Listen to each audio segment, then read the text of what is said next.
작가인 이 존 버녀는 처음부터 기독교인이 아니었습니다. 그가 예수를 믿게 된 그 계기는 청교도 신자였던 메리라는 여인과 결혼을 하게 되면서 믿음을 가지게 된 것입니다. 이 당시 이 존 버년의 아내인 이 메리는 매우 가난했기 때문에 결혼할 당시 그 어떤 혼수도 마련할 수가 없었습니다. 그래서 결혼할 때 가지고 온 것은 단지 책 몇 권 뿐이었습니다. 그런데 이 메리라는 여인이 결혼할 때 가지고 온 이 책 중에는 당시 청교도들의 그 순교에 관한 그런 책이 들어 있었습니다. 루터의 종교개혁 이후에 수많은 개신교인들이 로마 카톨릭 교회에 의해서 죽임을 당한 그런 이야기를 담고 있는 책이었습니다. 우연히 이 존 버년이 이 책을 읽게 되면서 로마 카톨릭 교회에 대한 증오와 함께 예수 그리스도께 대한 그 믿음이 생겨나게 되었습니다. 마음이 뜨거워졌고 이제는 그리스도인으로 살고자 하는 그런 결단을 내리게 된 것입니다. 결국에 이 존 버년은 침례교 교회의 교인이 되었습니다. 그리고 더 나아가서 그는 평신도였지만 그 뜨거운 열정의 마음을 가지고 설교가로서도 활동을 하였습니다. 그러나 당시에 이 영국 국교회, 다시 말해서 영국 성공회는 이 국교회를 제외한 모든 기독교 분파를 탄압하였습니다. 오직 영국 성공회만 인정을 해주고 다른 모든 정파는 불법으로 그들을 취급하였습니다. 그랬기 때문에 이 침례교 신자였던 존 버녀는 이 국가의 눈을 피해서 비밀리에 집회를 열고 또 그곳에서 설교를 할 수밖에 없었습니다. 그러나 그의 활동은 오래가지 못했습니다. 결국 이 국왕의 명령을 어기고 설교를 하고 복음을 전했다는 이유로 12년 동안 감옥에 갇혀 고생을 하게 됩니다. 그러다가 그 12년형을 마치고 잠시 풀려나게 됩니다. 그러나 얼마 가지 않아서 다시 두 번째로 감옥에 갇히게 되는데 그때 바로 그 감옥에서 철로 역정을 쓰게 되는 것입니다. 존 버년이 이렇게 두 번째로 감옥에 갇혔을 때 그는 사형 선고를 받은 사형수의 신분으로 감옥에 있었습니다. 이제 자기에게 죽음이 곧 다가올 것이다 라는 이 사실을 알게 된 존 버년은 사실 그 감옥 속에서 큰 두려움 가운데 있었다고 합니다. 이 죽음에 대한 두려움, 이건 역시도 견디기 어려운데 사실 존 버년에게는 이 두려움보다 더 큰 두려움이 있었다고 그렇게 전해집니다. 그래서 이 두려움을 놓고 존 버년이 이렇게 말을 했습니다. 나는 내가 만일 교수형을 받기 위해 사다리를 오를 때 내가 만일 떨고 있으면 그것으로 인해 적들에게 하나님의 길과 그분의 백성들에 대한 비난의 기회를 주게 될 것이라고 생각하였다. 나는 이것 때문에 더욱 걱정스러웠는데 그것은 내가 헬스칸 얼굴을 지닌 채 무릎을 덜덜 떨며 죽는 것이 부끄러웠기 때문이다. 존 버년은 자신이 그 죽음에 대해서 두려워하는 그 모습 때문에 다른 사람들에게 하나님의 영광을 드러내지 못하고 오히려 그것을 가리게 될 것을 더욱 크게 두려워한 것이었습니다. 그러나 결국 존 버년은 이 두려움에 굴복하지 않았습니다. 천국에 오든지 지옥에 오든지 나의 주 예수님께서 나를 굳게 붙잡아 주시리라 이렇게 강하게 믿음의 고백을 하면서 그는 죽음의 두려움 앞에서 하나님의 위로를 얻게 되었고 더욱 담대한 믿음으로 그 고난을 다 이기게 되었다고 합니다. 결국 존 버녀는 사형을 받지 않았습니다. 그리고 풀려나게 되었습니다. 그리고 자신의 남은 모든 생애를 통해서 영국의 여러 지역을 돌아다니며 복음을 전하는 삶을 살았습니다. 결국 열병에 걸려서 하나님 품에 안기게 되었지만, 그러나 그가 그 감옥에서 썼던 철로 역정이라는 책은 지금까지도 전 세계 사람들에게 하나님의 영광을 드러내고 그 신앙적인 그런 감동을 주는 그런 위대한 작품이 되었던 것입니다. 사람은 누구나 죽음을 두려워합니다. 예수 믿는 사람이든 믿지 않는 사람이건 다 죽음을 두려워합니다. 그러나 우리 믿는 자들이 죽음에 대해서 그렇게 취하는 태도는 세상 사람과는 전혀 다른 것이어야 합니다. 우리는 죽음에 대해서 세상 사람들이 두려워하는 그런 두려움 속에 그저 사로잡힐 수가 없는 그런 사람들입니다. 우리는 이 세상에서 영광을 구하고 이 세상에서 어떤 누리고자 하는 그 마음이 아니라 하나님 나라에서 주실 영광을 바라보기 때문에 우리는 그 죽음 앞에서 두려움을 이길 수가 있는 것입니다. 죽는다고 끝나는 것이 아니라 더 나은 세상이 저 아버지의 집에 있을 걸 알기 때문에 오히려 그 죽음을 우리는 환영하고 그 죽음 앞에서도 우리는 담대히 설 수 있는 것입니다. 뿐만 아니라 저 아버지의 나라에 이룰 수 있도록 우리 예수님께서 우리를 강력하게 붙들어 주신다는 이 믿음의 확신 때문에 우리는 죽음 앞에서 의연하게 설 수가 있는 것입니다. 오늘 하나님께서 주신 이 본문의 말씀을 통해서 사도 바울은 자신이 복음을 위해 받는 그 고난에 대해서 믿음으로 받아들였습니다.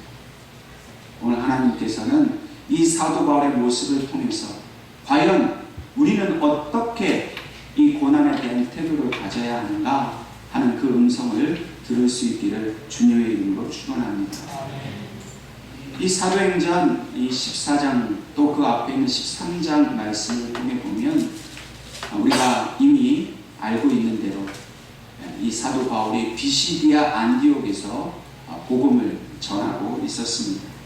그때 수많은 이방인들이 예수님을 영접하고 또 바울의 제자가 되었습니다. 그러나 이 사도 바울을 시기한 유대인들은 사도 바울과 바나바를 그 비시디아 안디옥에서 쫓아냈습니다.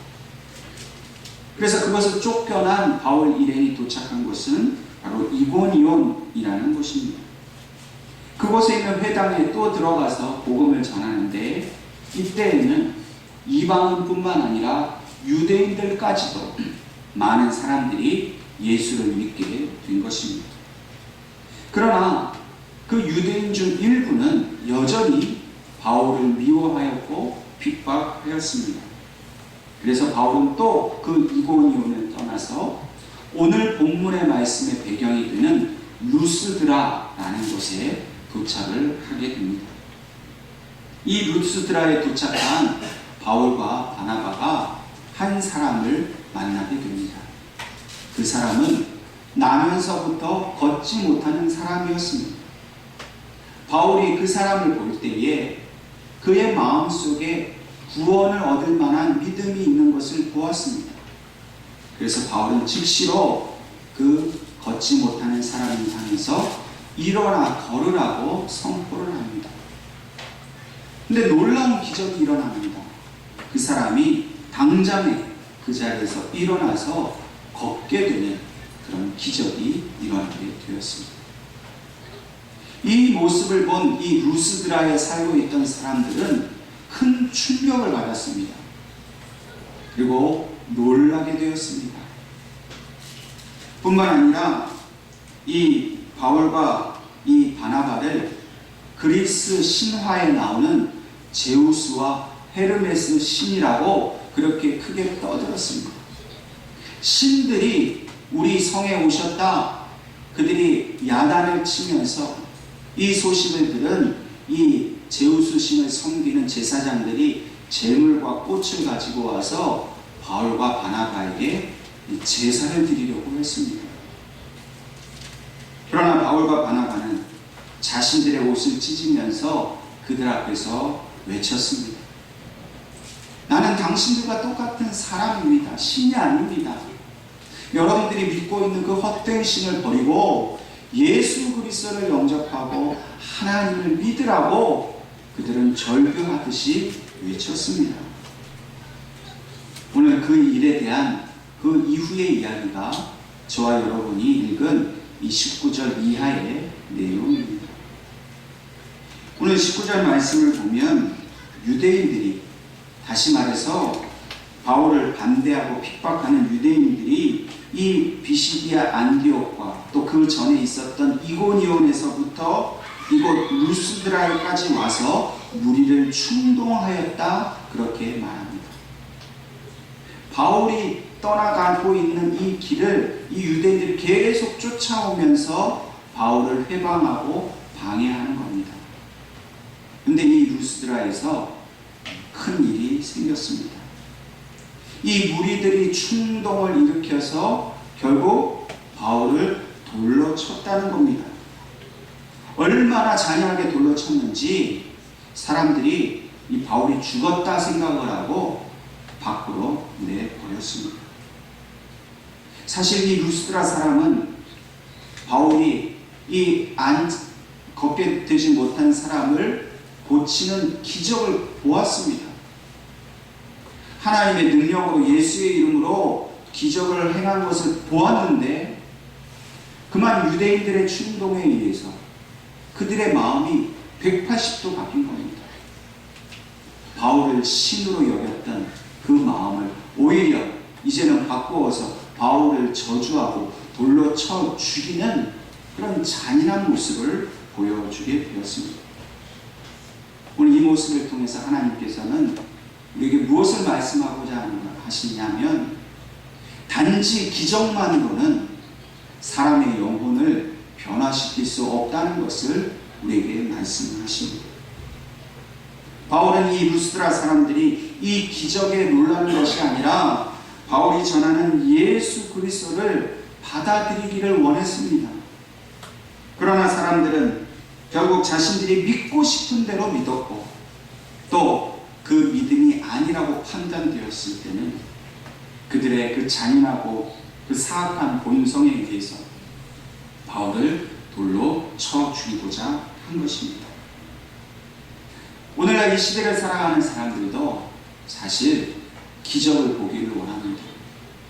그럼 예수 안 믿는 사람들이요, 기적을 보여주면 예수 믿겠다, 그렇게 말하는 사람들이 많이 있습니다. 뿐만 아니라 예수 믿는 사람들도 하나님께 주신 그 구원을 사모하기보다는 기적만을 바라는 그런 사람들도 있습니다. 그러나 하나님은 우리가 기적보다는 믿음이 먼저라는 사실을 알기를 원합니다. 예수님께서 나를 위하여 나를 살리시기 위해 십자가에서 죽으셨고 사흘 만에 부활하셨다는 것, 그래서 나도 예수님처럼 부활하여서 하나님 나라에 이룰 수 있다는 그 믿음을 먼저 갖기를 원하십니다. 걷지 못하는 사람이 고침을 받게 되는 기적보다 더욱 중요한 것, 더 큰 기적은 바로 우리가 예수를 믿게 되는 것입니다. 바울은 이 기적을 경험했던 사람이었습니다. 바울은 예수 믿는 사람들을 잡아서 그들을 죽이는 그 잔인한 일을 했던 사람입니다. 근데 그에게 어떤 일이 일어났습니까? 그가 예수님을 만나고 이제는 오히려 그 예수를 위해서 죽기까지 목숨을 걸고 복음을 전하는 그런 사람이 되었습니다. 예루살렘 사도들이 믿지 못했습니다. 수많은 사람들이 의심했습니다. 아니, 바울이 예수를 믿게 됐다. 그는 우리를 핍박하던 사람인데 그 사람이 어떻게 예수를 믿느냐? 아무도 믿지 못했습니다. 그런데 그런 놀라운 기적을 바울은 분명히 경험을 했습니다. 그렇기 때문에 지금 이 걷지 못한 사람을 일으키는 이 기적보다는 예수님을 만나서 그의 인생이 변화되는 것이 놀라운 하나님의 은혜인 것을, 그것을 제발 이 루스드라 사람이 알기를 간절히 원하는 마음으로 그는 복음을 전했던 것입니다. 오늘 우리들도 바울과 같이 이 믿음의 기적을 통해서 예수님이 주신 생명을 우리가 소유하게 되었다는 사실로 인해서 감격할 수 있기를 바랍니다. 우리 앞에 무슨 어떤 다른 기적이 보이지 않는다 하더라도 예수님께서 우리를 위하여 죽으신 그 사랑과 은혜로 말미암아 내가 구원받은 것이 이 땅에 있는 그 어떤 기적보다도 가장 큰 기적이라는 사실을 믿고 그 믿음대로 결코 흔들리지 않고 살아갈 수 있기를 주님의 이름으로 축원합니다. 오늘 19절 이하에 계속해서 보면 돌에 맞아 죽게 된 바울이 이제 죽은 줄 알고 제자들이 둘러섰는데 죽은 것이 아니었습니다. 왜 바울은 그렇게 사람들이 죽었다라고 생각할 만큼 돌에 맞았는데도 죽지 않고 살 수가 있었을까요? 그것은 바로 하나님의 은혜 때문이었습니다.